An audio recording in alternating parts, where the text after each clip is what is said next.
Bagel dumplings. It's Kathy from Kathy's Country Life. Welcome back to my channel. If you're new here, welcome. So glad that you're here. If you're a returning viewer, so glad that you're here. Today I'm just going to bring you along like I do on this stuff that I'm doing. And I got two things I want to make today, and they don't go together, so they're not being made to go together. But I want to make some homemade bagels. I've got to this weekend get on it and get some breakfast stuff made up. Our breakfasts the last 2 weeks have been just whatever we can find. I haven't meal prepped my breakfast, and I missed that, and I need to get back on it. So I'm going to make some homemade bagels, and then I'm going to make some clam chowder. And like I said, the bagels are not to eat with the clam chowder. I'm making the bagels for some make-ahead breakfast, and then the clam chowder is for supper tonight. So first I want to get started on the bagels. Still a little bit early to start fixing the clam chowder, so I'm going to work on the bagels first. So I'm going to bring you down here and show you what I'm doing. Okay, I've got my mixer out. We're going to do this in the mixer. And into, well, I guess I need to get with it, Kathy. Okay, in the mixer bowl, I am going to add 2 teaspoons of active dry yeast, 1 tablespoon of sugar, and all the ingredients that I'm using in here are organic, and so these will be organic bagels. And then I've got 1 cup of warm water. I will probably use more than 1 cup of water in the total recipe. This is just to get the yeast to bloom and activate. So I'm going to let this sit for probably about 5 minutes and make sure that it starts foaming, moving around, little bubble action going on. That lets me know that my yeast is good and that it's working. So I will bring you back in about 5 minutes. Okay, it's been about 5 minutes. We've got some, let me see if I can zoom in so you can see. Got some foaming and some bubbles going on in here, so that is looking good.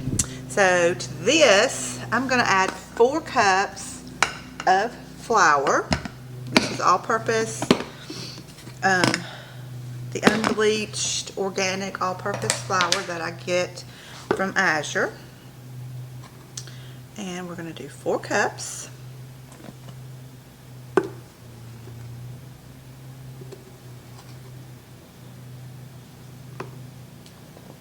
You have to keep up with it or I'll lose count even on 4. 3.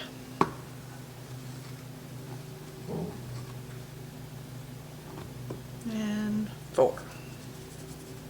Get that out of the way. Okay, and then I'm going to add 1.5 teaspoons of salt. I use the pink Himalayan salt.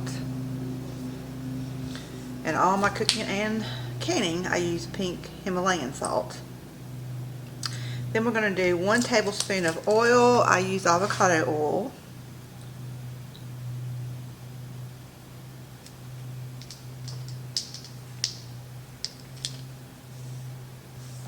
Okay, I'm going to put the dough hook on, and I'm going to let this start going. What I'm looking for is a very stiff dough. We don't want this to be like a bread dough where it's soft and supple. You're wanting a very firm dough.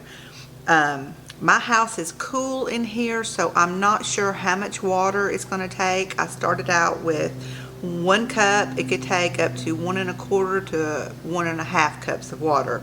But I'm going to let this come together, and we'll look at it and see if we will need any additional water. And I guess I need to make sure that it's plugged up.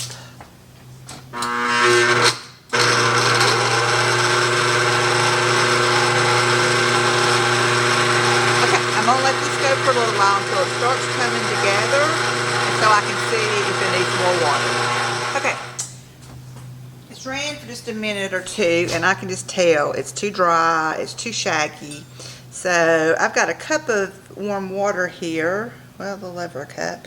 So I'm gonna put about a half a cup, no, about a quarter of a cup more, and see how that looks.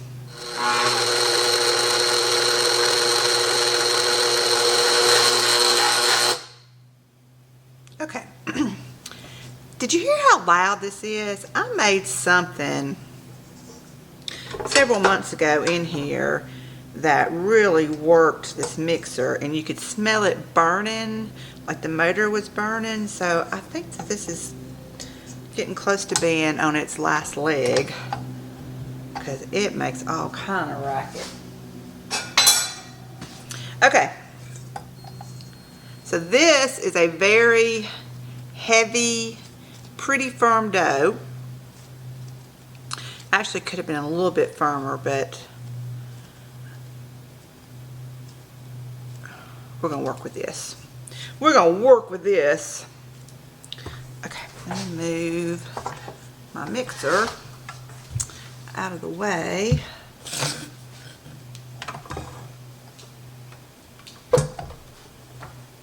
Okay, now I'm just gonna take my cutting board. Let me see, I don't think you need to be that close. And I'm going to put just a little dusting flour on there, just to get it not sticky. And I've got this towel down that I had got at one of our discount store, dollar store, not a dollar store, but it's called Rose's. They had them for $1.99, and I like it to catch the messes. I'm not going to really knead it a whole lot.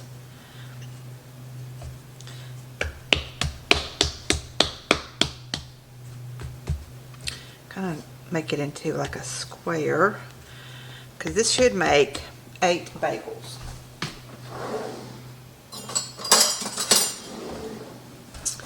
So I'm going to cut it in half. And then I'm going to cut each half in half.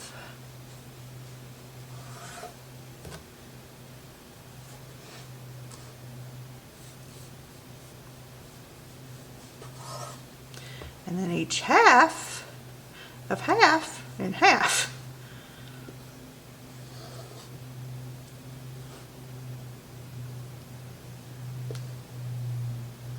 I'm not the world's best at making everything even, so we'll see how this turns out.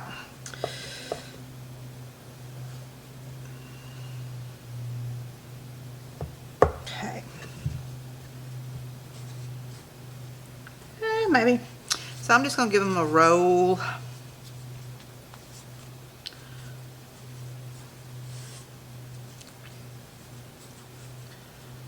Like you're doing a roll.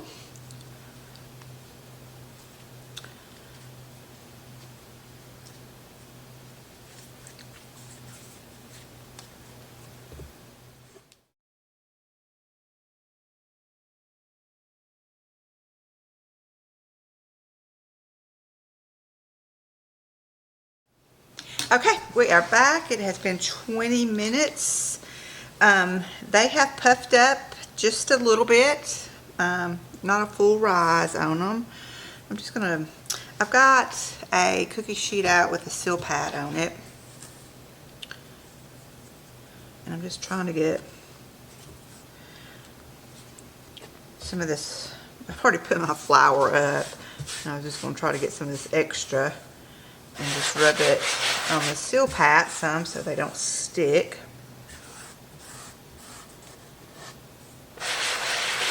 Okay, so now pull my sleeves up. I'm just going to start shaping it, and I'm just going to pull a hole. And just kind of make the hole a little bit bigger.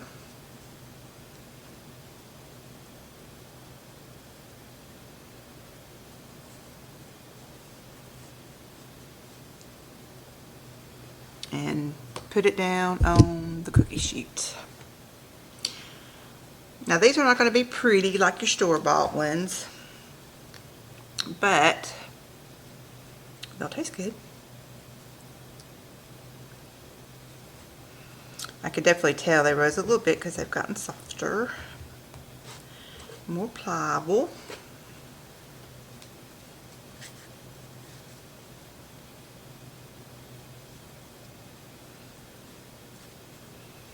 And of course you can, you know, if you've got like one of them little bitty biscuit cutters, you can just pat this out flat and do a biscuit cutter in it. But this, to me, don't take no effort, and you don't have to wash something else.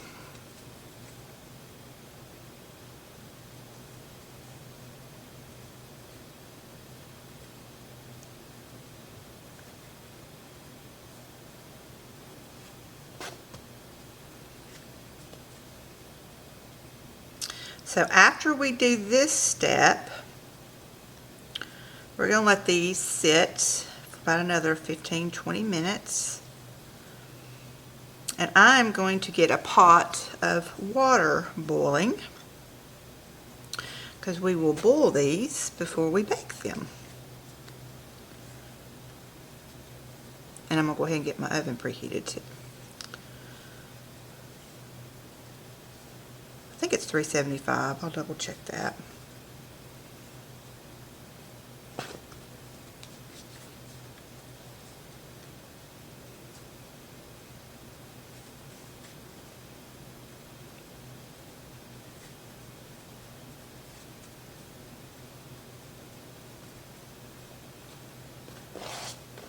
And one more.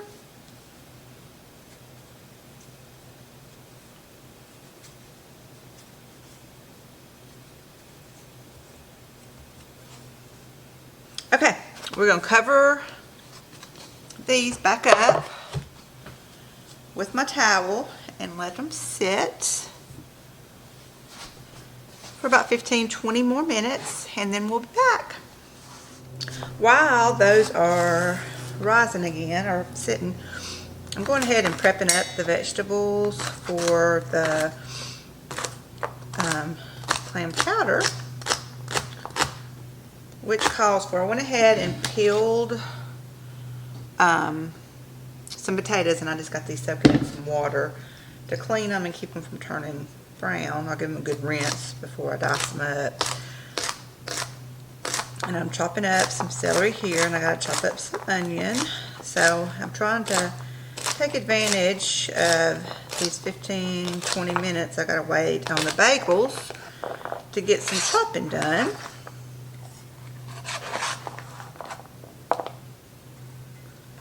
And then it'll be easy breezy from there. So that's what I'm doing while these bagels are sitting for about another 15-20 minutes, is I am going ahead and chopping my vegetables.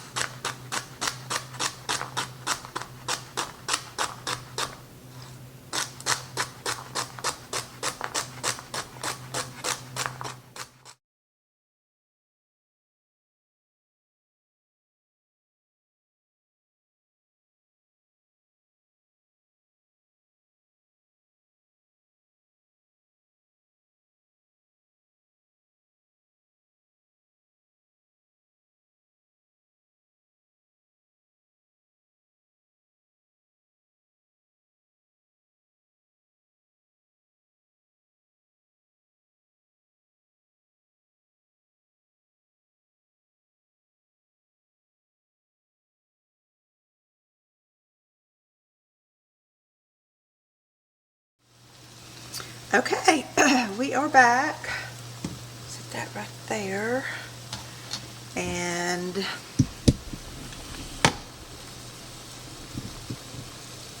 here we go. So what we're going to do is we're going to put these in and boil for 1 minute on each side, and then put them back on the cookie sheet. I think I'm going to use this. Let me see how many I can get in here. Okay, I can easily do 4. I'll start my timer for 1 minute.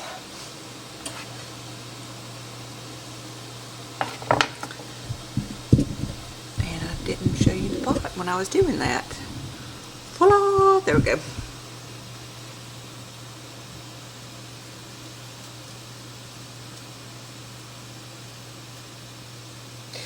Boiling these, and it's the same as making pretzels. If you've ever made pretzels, when you boil the dough before baking it, it gives it that chewy texture that pretzels and bagels have.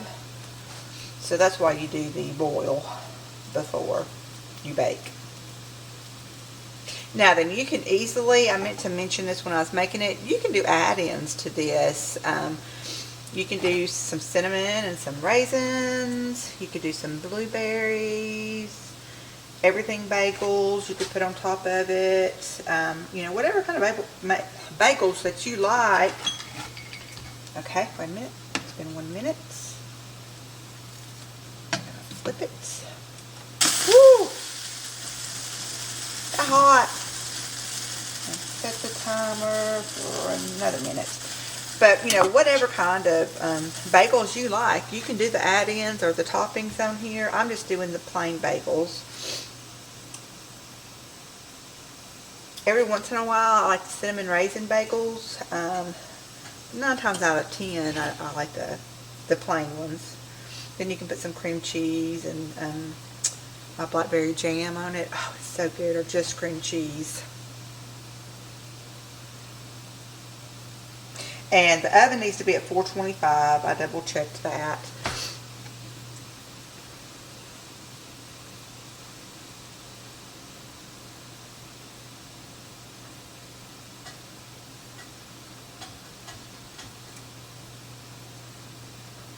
And they really puff up in here.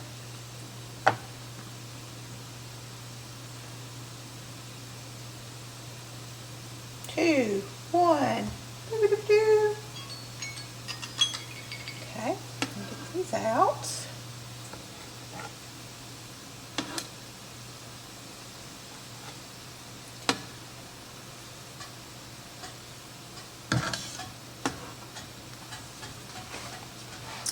Put the other 4 in.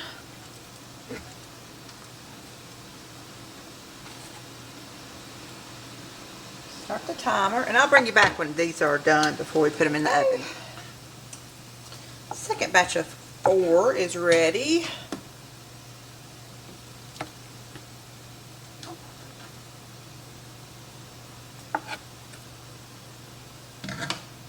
Okay, my oven is on 405. It needs to be at 425. So I'm going to let that finish preheating. And then I'll bring you back when I put them in the oven. Okay, the oven's preheated. I'm going to stick these in the oven. So what we're going to do is we're going to let those go for 10 minutes. Sorry, let those go for 10 minutes. So at 331. I'm going to take them out. I'm going to flip them and let them go for another couple of minutes. So I'll bring you back when the 10 minutes is up. Okay, it's been 10 minutes. We're going to give these a flip.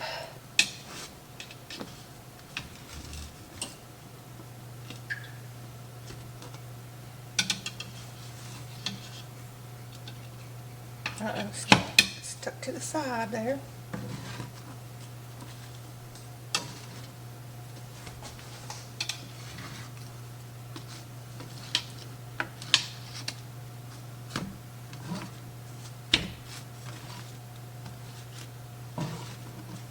Already did that one. Goofy. Okay, back in the oven for probably about another 5 minutes.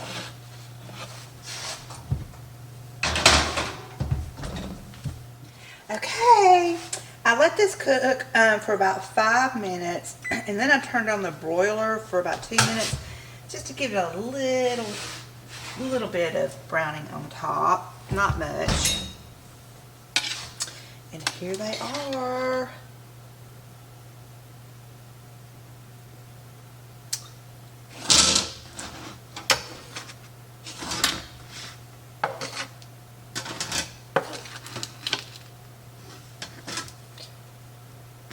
Oh yeah. Oh yeah. Aren't they beautiful?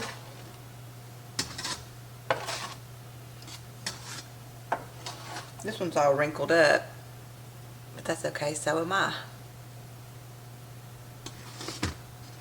Okay. And there you have it. We have got 8 organic bagels that are going to be so yummy with some cream cheese on them. They're going to be good.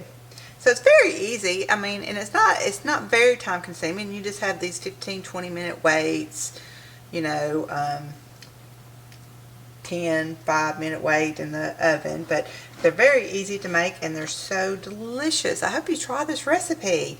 I'm gonna get started on the clam chowder, so I will move you and we'll kind of get all that prepped up and ready to go. Okay, this is my favorite clam chowder recipe. Growing up, my favorite soup was the Campbell's clam chowder, and it wasn't the condensed kind. It was kind that you just dumped and heated up to go. I love it. It's thick, it's rich. I just like those kind of soups. I don't like those soupies, any kind of soupy soups. I like more like a stew or a soup texture to soup. I feel like it's more filling. But anyway, that was my favorite, and so I ran across this recipe several years ago, and I love it, and I feel good that I'm making it with my ingredients except for the canned clams. And I'm not eating something, you know, out of a can from the grocery store. So what I'm going to put in this pot is I've got 4 cups of chopped potatoes that I had let drain because I had them soaking. And then I've got 2 cups of onions and 2 cups of chopped celery.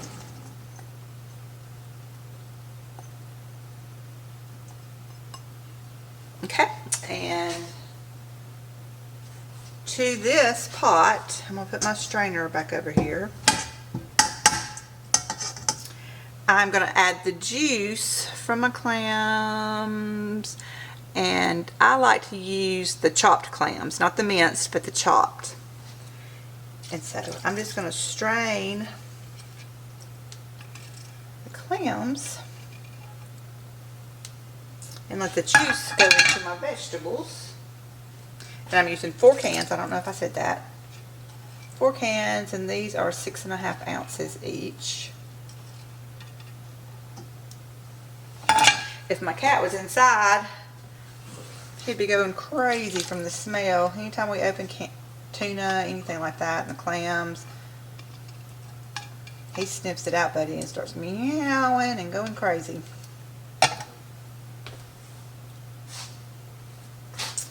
And number 4.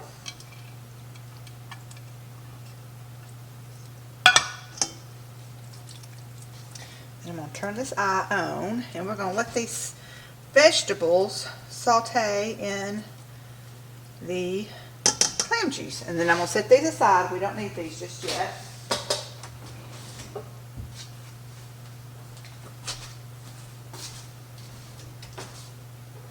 I'm going to add salt and pepper. I'm going to add about 2 teaspoons of salt.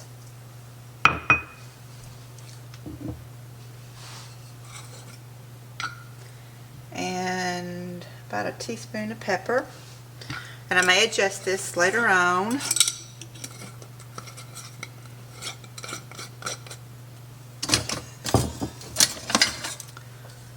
Give all this a stir.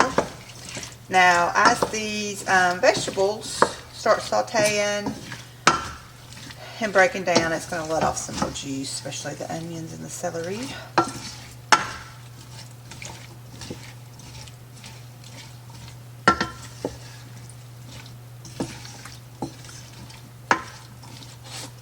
Okay, I'm going to let these just do their thing. You know, we want the vegetables to be softened.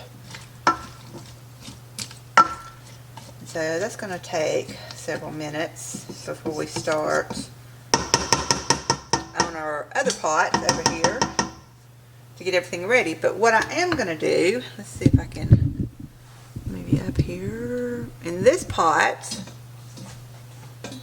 I'm going to go ahead and I'm going to take a stick of butter and get it in here.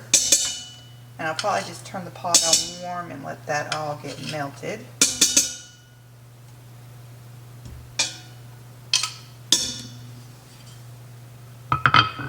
Okay, and so when the vegetables start going and start softening up, we'll come over to this pot and do what we got to do over here.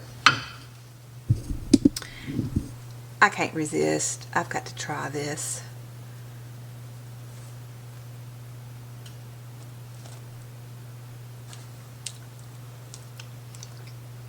Oh,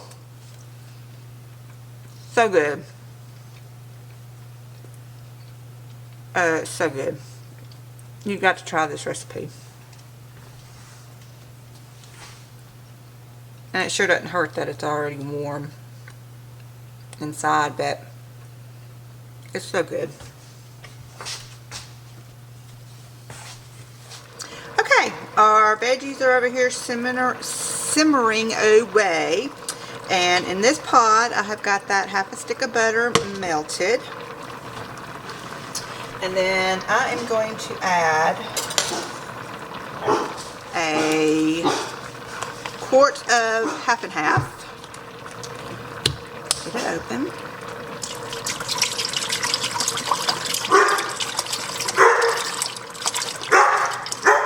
And then I just ran some water in here, probably about a half a cup. Okay, and then I ran out of milk. You need about 3 cups of milk to add to this. And all I had was a cup, and then I added water to it to make 2 cups. And then I shook out what was in my half and half. And put in here, so we're going to see if that's going to be enough. I think it'll be fine. Okay, and to this, I'm going to add a cup of cornstarch. And before I turn the eye on, I'm going to go ahead and get this whisked in.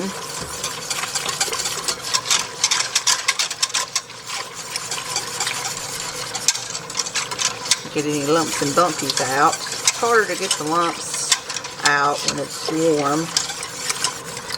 Okay, and then I'm going to turn it on. And you kind of need to stay with this, whisking, just to make sure you don't get any scorching with the milk, especially the half and half on the bottom. So I'm going to stay near it and just keep giving it some whisks until it begins to thicken up, and then we'll come back.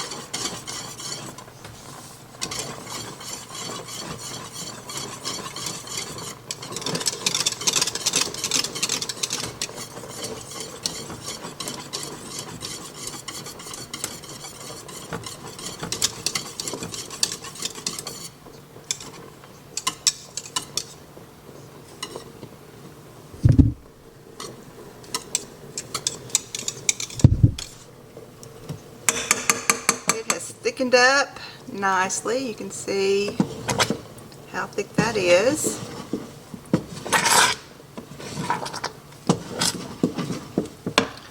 Get off the heat for just a second so it doesn't scorch.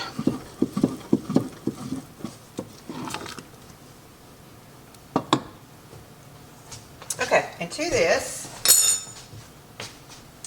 we're going to add our vegetables that have been over here sauteing.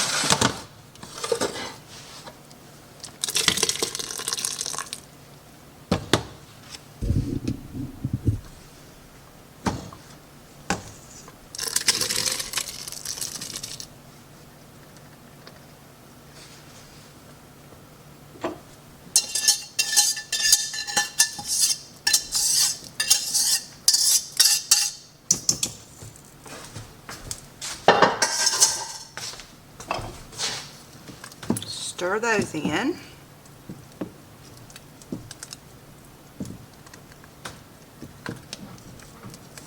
Then we're going to add our clams.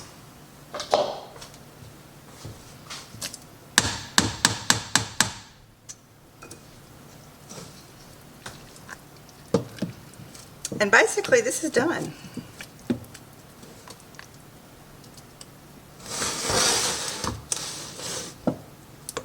Let's see, let me see if I can get it closer up.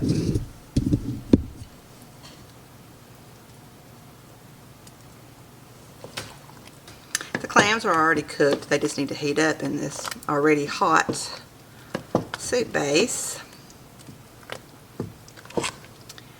Voila. Okay, I'm going to give it a taste test. Take it back off that heat. It takes forever for these glass top eyes to cool off.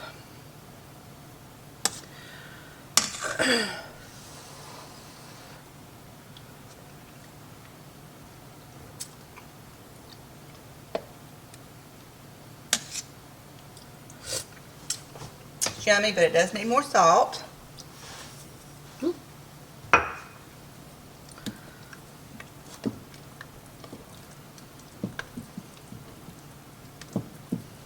I'm going to go ahead and put some more pepper too.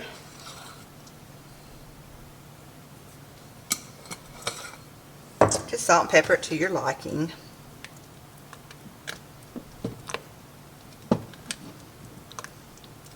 Okay, it's ready. I'm just going to put the lid on it, keep it warm.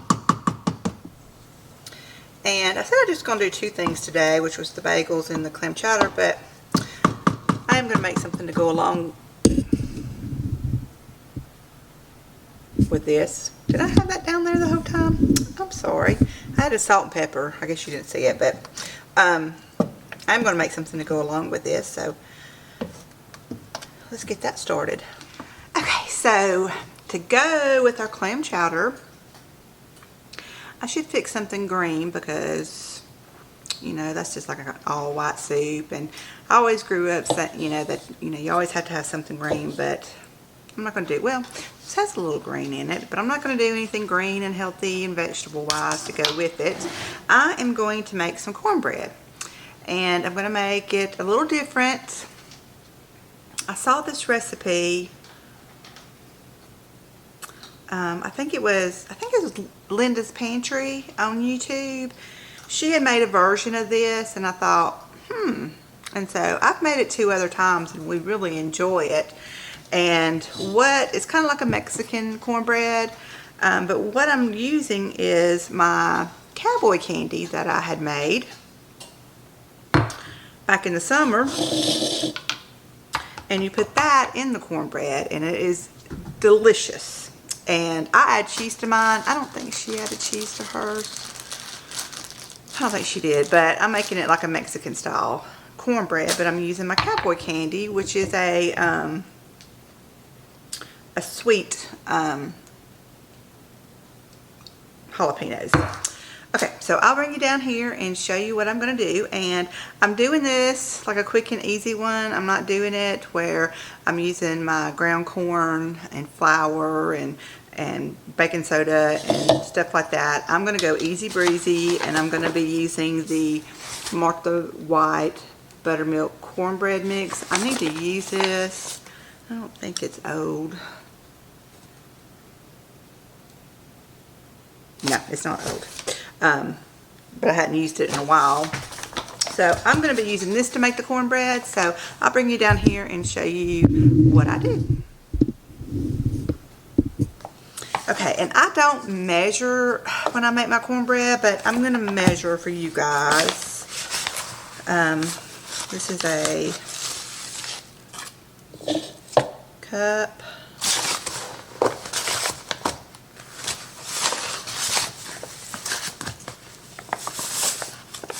And I've got my cast iron skillet in the oven, preheating, oven on 425. That's why I cook cornbread. So we're going to do 2 cups. That might be a little bit too much, but that'll be fine.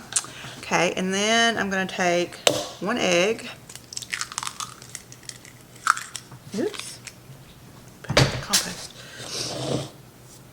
and some buttermilk. And I don't measure my buttermilk either, but I'll measure it to see what we come up with. I'm going to start out with maybe about 3/4 of a cup. And I'm sure I'm going to need more than that. Let me get my...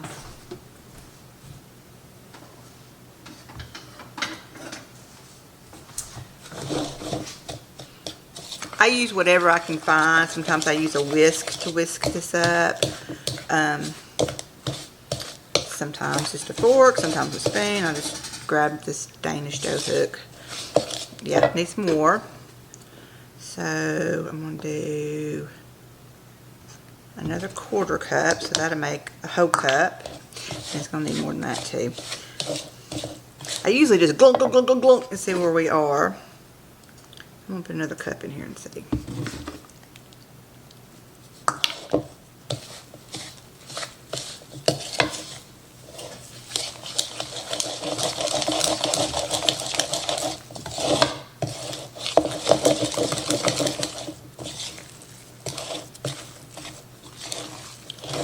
That's pretty good.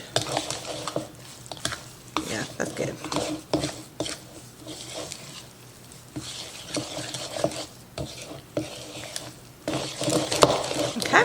So 2 cups of cornmeal, 2 cups of buttermilk is where we stand right now. I do add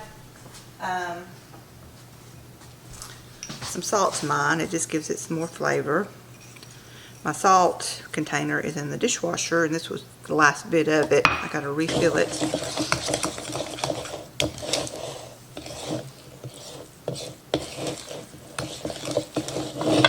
Okay, so my canned cowboy candy,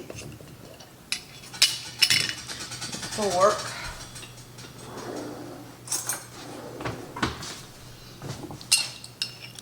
get a fork and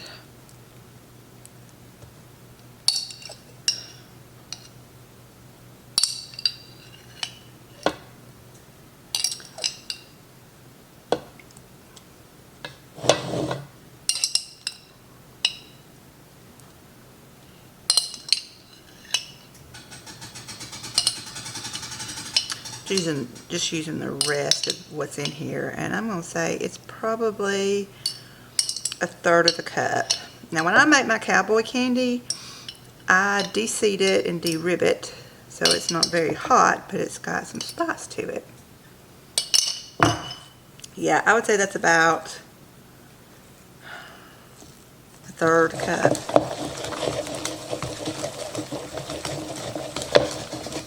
And you can go in and dice it, or if you just want to make regular, if you don't have cowboy candy on hand, you can just use you know, your pickled jalapenos. You put those in here instead. I probably could have diced those up. Okay, and then I'm just going to get some this is white cheddar cheese that's been shredded, and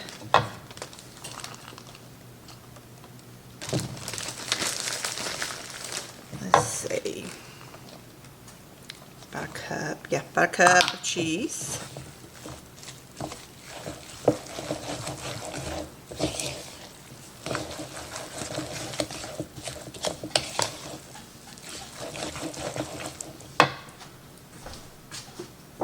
And I'm going to do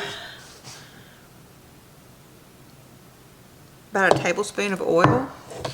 I would have done melted butter. I love to do about a tablespoon of melted butter. Melt it and put in here too. It makes it so good, but I'm just going with ease. I don't want to have to get the butter out and melt it in the microwave and mess up another little dish. So I'm just going to use my avocado oil. Okay. I might just pour a little bit of this juice in there. Oops. A little experiment there. Okay, so my oven's at 400. It goes to 425. When it gets preheated, I will pull the cast iron out and pour that in there. And when that happens, I'll be right back. Okay, I just took this out. It's popping hot. I did put about tablespoon of oil in the bottom of it before I stuck it in. And I think I've made too much. This is a small, I think it's a 7 maybe. Yeah, so I've made too much for this. So you probably need a 10-inch skillet to make that recipe that I made. Okay, and I'm gonna, whoo, gosh darn it, that's hot. I'll stick it back in the oven. And like I said, I have my oven on 475. I mean 425. 425, not 475. Sorry about that. So I think I'm going to get one of my little bitty cast irons and put the rest of this in. Hang on. Okay, I got one of my little, this is a number 3 cast iron. And I'm going to just do it like my mama did it. Or my mother-in-law does it, I think. And I just got some shortening, or you could use butter. I'm going to shorten that up. And then I'm going to take some of my cornmeal mix, put it in here. And then I'm going to, over my garbage can, just going to tap tap and get it all spread around, and hopefully it won't stick doing that method.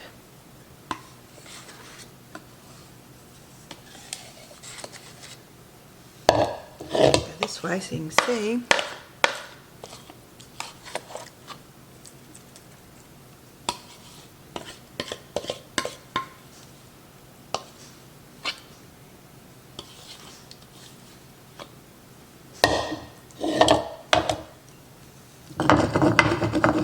I'm going to stick that in the oven with my other one.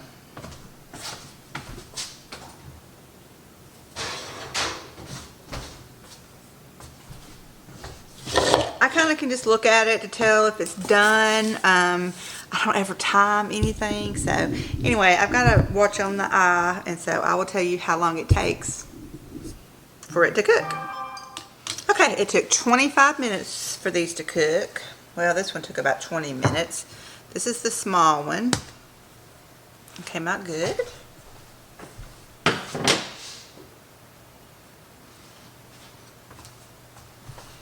And here's the larger one. And it's not coming out good. There we go.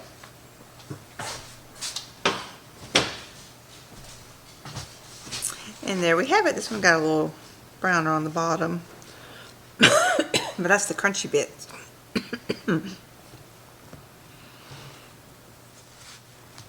And on my cast iron that I use all the time, this one, I don't wash it. It's got some oil in the bottom, and all I do is I just wipe it out with a paper towel.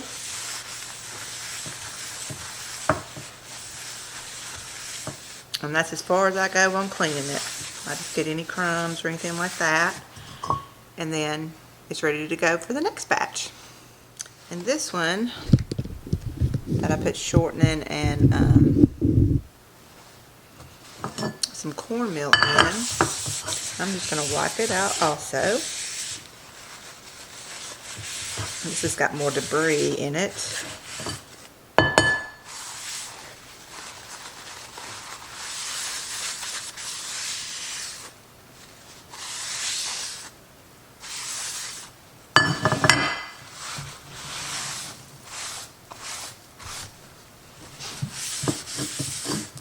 Then I'm just going to put just a smidge of oil, coat it real good. I just keep flipping my paper towel to dry spots.